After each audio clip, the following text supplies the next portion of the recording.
वाटतं साहेबांनी यावेळेला खूप चांगला डिसिजन घेतला. कार्यकर्ते मला वाटतं दुःखी असतील साहेबांना भेटता येत नाही म्हणून, पण आम्ही अमितच्या वाढदिवसाला बघितलं की सकाळी 11 वाजल्यापासून 4 वाजेपर्यंत बिचारे सगळे उन्हात उभे होते. बायकांचे खरं तर हाल होतात वॉशरूमपासून सगळे. तुम्ही कितीही त्यांना खायला प्यायला ठेवलं तरी भयंकर उन्हाळा आहे. सो आम्ही यावर्षी मी पण डिसिजन घेतला आणि साहेबांनी पण घेतला की इकडे येऊन सगळ्यांचे हाल होण्यापेक्षा तुम्ही तुमच्या विभागात कुठचाही चांगला उपक्रम घ्या. जसं जसं झाडं लावणं असेल, आता अविनाश पांचाळनी चेंबूरमध्ये घरघंट्या वाटल्या, लोकोपयोगी कार्यक्रम घ्या. मग त्यात ब्लड डोनेशन कॅम्प असू शकतो. असे कार्यक्रम तुमच्या विभागात घ्या, म्हणजे तुम्हाला आम्हाला जे शुभेच्छा द्यायच्यात त्या आमच्यापर्यंत पोहोचतील. तर अविनाश पांचाळनी खूप चांगला कार्यक्रम काल घेतला होता. 400-500 बायकांनी पार्टिसिपेट केलं होतं. लकी ड्रॉमध्ये 100 बायकांना घरघंट्या दिल्या आहेत आणि ज्यांना मिळालं नाही त्यांना मला असं वाटतं टिफिन दिले. त्यांना टिफिन मिळाले, म्हणजे प्रत्येकाला काही ना काहीतरी छोटीशी भेटवस्तू मिळाली. हो, ते पेपरला वेगवेगळे उपक्रम लाभले. मला एक त्याचा व्हिडिओ आला होता. लोकांनी सांगितलं त्यांचं वाढदिवस दररोज साजरा करा. म्हणजे लोकांचे किती हाल होत आहेत ते तुम्ही बघा की पेट्रोल 100च्या वरती गेलं. ज्या इश्यूसाठी BJP रस्त्यावर येऊन आंदोलन करत होती 12 वर्षापूर्वी, त्याच्याबद्दल कोणी चक्कार शब्द बोलायला तयार नाही आहे. मला तर आता एक नवीन तुम्हाला सांगायचं आहे की माझ्याकडे काल आमचे एक दादाचे ज्वेलर आले होते शुभेच्छा द्यायला. कोकणात राहतो, मराठी आहे. त्यांनी सांगितलं चिपी एअरपोर्ट बंद झालं आहे, तुम्ही कोणीच याच्यावर आवाज उठवत नाही, चॅनलवाले काय करताय तुम्ही सगळे. एवढे कोटी आणि आपल्या सगळ्यांच्या टॅक्सचे पैसे खर्च करून 12 वर्ष मी आत्ता काढायला सांगितलं की 2012 पासून मोदी साहेब आल्यापासून किती नवीन एअरपोर्ट झाले आणि त्यातले किती बंद झाले. एक एअरपोर्ट बांधायचं असेल तर साधारण, मला एवढं नॉलेज नाही पण तुम्ही सांगा, 40 ते 50 हजार कोटी खर्च येतो जमिनीपासून. आता इथे नवी मुंबईला एअरपोर्ट झालाय, आता परत पुरंदरला एअरपोर्ट करतायत, पुण्याला एअरपोर्ट आहे. एवढी हवाई दळणवळण कुठे चालू आहे.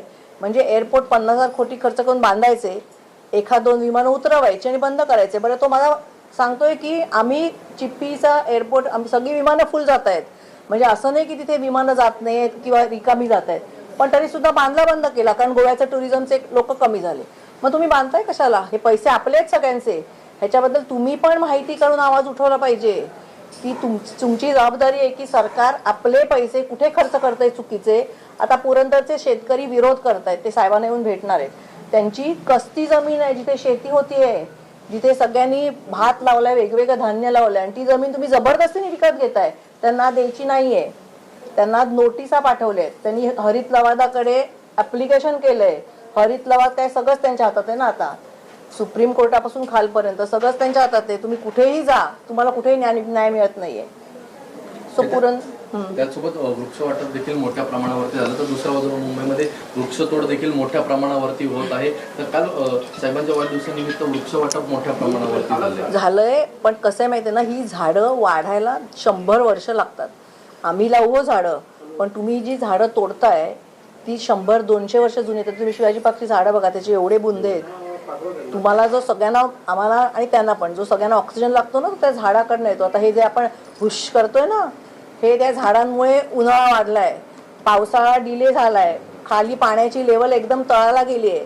कोणाला काही पडलेली नाही आहे. आम्हाला आमचे पैसे घ्यायचेच जायचे. मुलं सगळी फॉरेनला जाऊन सेटल झालेली आहेत. तुम्ही मारा इकडे सगळे. पेट्रोलचा विषय मांडला, एअरपोर्टचा विषय मांडला, सरकार काय करतं असं प्रश्न. सरकार ऑपरेशन टायगरमध्ये व्यस्त असं वाटतं का. त्यांना तेवढंच करायचं आहे. दुसरे पक्ष फोडायचे त्यापेक्षा तुम्ही तुमची मुलं मोठी करा ना. दुसऱ्यांची मुलं चोरण्यापेक्षा भारतीय जनता पक्ष, RSS, विश्व हिंदू परिषद ह्याच्यात काम करणारी खूप चांगली मुलं आहेत. होती कुठे ती आता. त्यांनी काय फक्त 17च्याच उचलायचे का दुसऱ्यांच्या आत्तापर्यंत. तिथे ममता बॅनर्जीचा पक्ष फोडला, इथे उद्धवचा फोडला, शरद पवार साहेबांचा फोडला. त्याच्यापेक्षा तुम्ही आता, आम्ही पक्ष फोडला ना, आम्ही आमची नवीन मुलं निर्माण करतो. अरे तुम्ही तेवढं तर दाखवा. करा. चांगली मुलं खूप असतात काम करणारी, त्यांना मोठं करा तुम्ही. उद्धव ठाकरेंचे 5 खासदार बैठकीला नव्हते 9 पैकी. कसं असतं, प्रत्येकाला, कोणी मराठवाड्यात असतो, प्रत्येकाला घरी कार्यक्रम असतात, प्रत्येकाच्या घरी काहीतरी असू शकतं. 5 खासदार नव्हते म्हणजे काय ते गेले असं नाही, आणि हजर असलेले जातीत जाणार असं पण नाही. मग मला खूप अनुभव आहे. माझ्या पक्षातले लोक जाणार असताना मी समजा फोन केला, वहिनी नाही इकडेच आहे मी, असं म्हणून दुसऱ्या मिनिटाला चॅनलवर असतो. कळलं का. तुम्ही पाहता की मोठे मोठे पक्ष फोडले जात आहेत. परत होते, मला काही पाहायचं नाहीये. मला असं म्हणणं आहे की तुम्ही एवढे शक्तिशाली 12 वर्ष सत्तेत आहात ना, तुम्ही तुमचे कार्यकर्ते, आमदार, खासदार तुम्ही निर्माण करा, तेवढी तर दाखवा. भारताची वाट लावली आहे, भारताच्या इकॉनॉमीची वाट लावली आहे, महागाईची वाट लावली आहे. निदान तुमच्या पक्षातल्या कार्यकर्त्यांना तरी मोठं करा.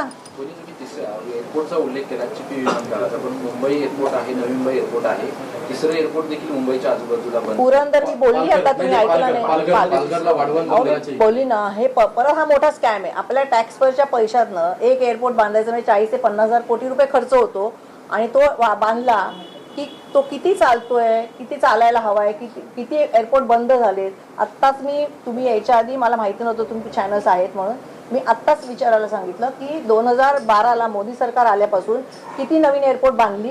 मला तर कोणती सांगितलं UP बिहारची पण 7 एअरपोर्टपैकी 5 बंद आहेत. अरे 5 बंद आहेत म्हणजे 50,000 कोटी आपले पैसे आहेत, हे त्यांनी नाही कमावले, तुमच्या माझ्या टॅक्समधनं पैसे गेलेले आहेत हे.